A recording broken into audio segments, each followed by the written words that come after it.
Hey guys, Jarek here, going to be doing some more Halo 4. This time I got thrown into, I want to say I got thrown into the middle of a game, but I actually got thrown right at the very beginning where there was no kills, and just kind of got lucky and came across a kill right at the beginning of the game.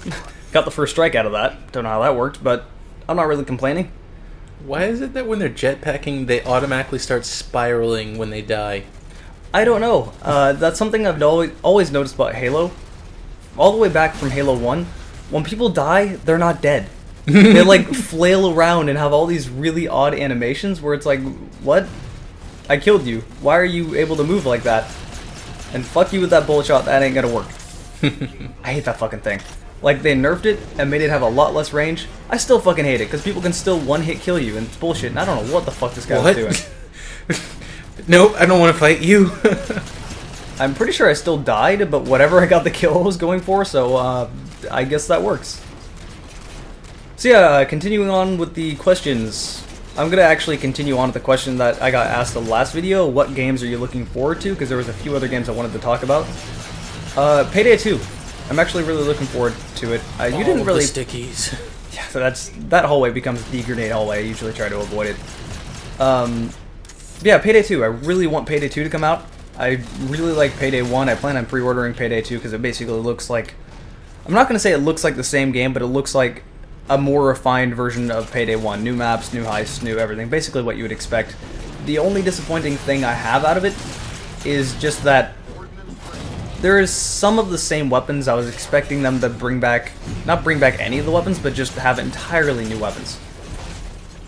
So, I would love to get in on that game, because unlike the first Payday, I will actually have a chance to, be close to, if not the same level as you, whereas the first Payday, I was largely out-leveled by everyone, so I was the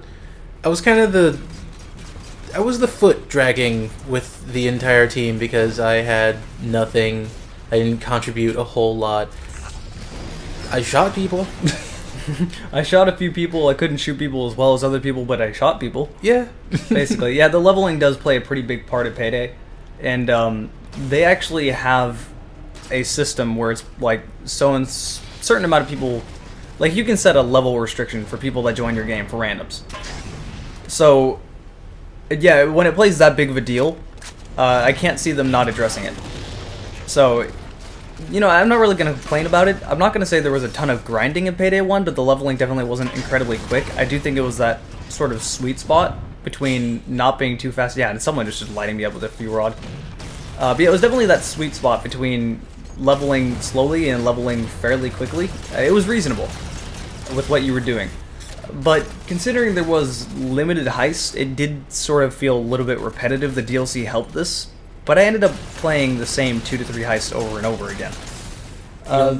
It looks like Payday 2 is going to not have the same problem. And the way they describe it is that it's going to be a little bit more kind of sandboxy on the levels. So, if it's everything they're saying it's going to be, then yeah, I'm really going to want to play that game. You know what I would like in a game like Payday?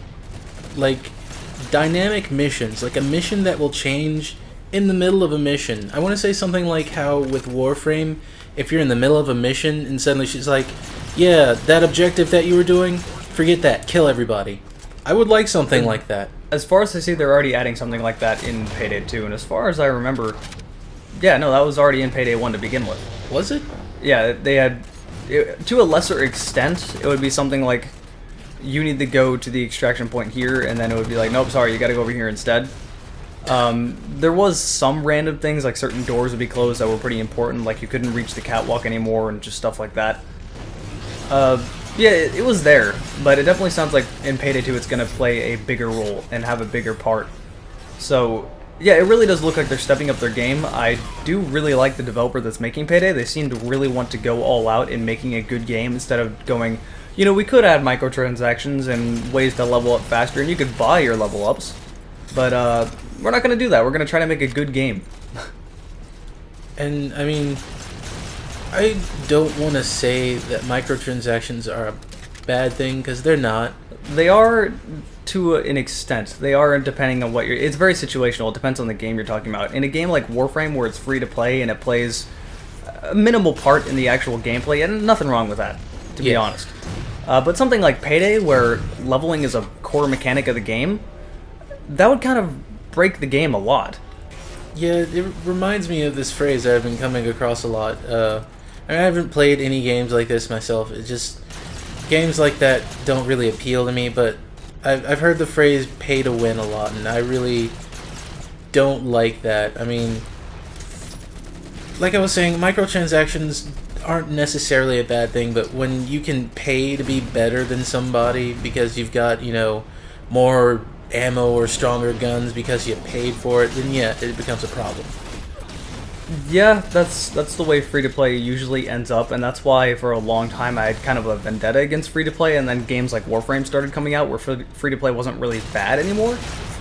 So it really just kind of depends on the developer. I think Warframe hit that really good in-between spot where you can buy things and you feel motivated to buy things, but you don't really need to, and it doesn't really affect your gameplay at all or how good you are at the game. And on top of that, it's not player versus player, it's entirely co-op based, so it really doesn't matter to that extent anyway.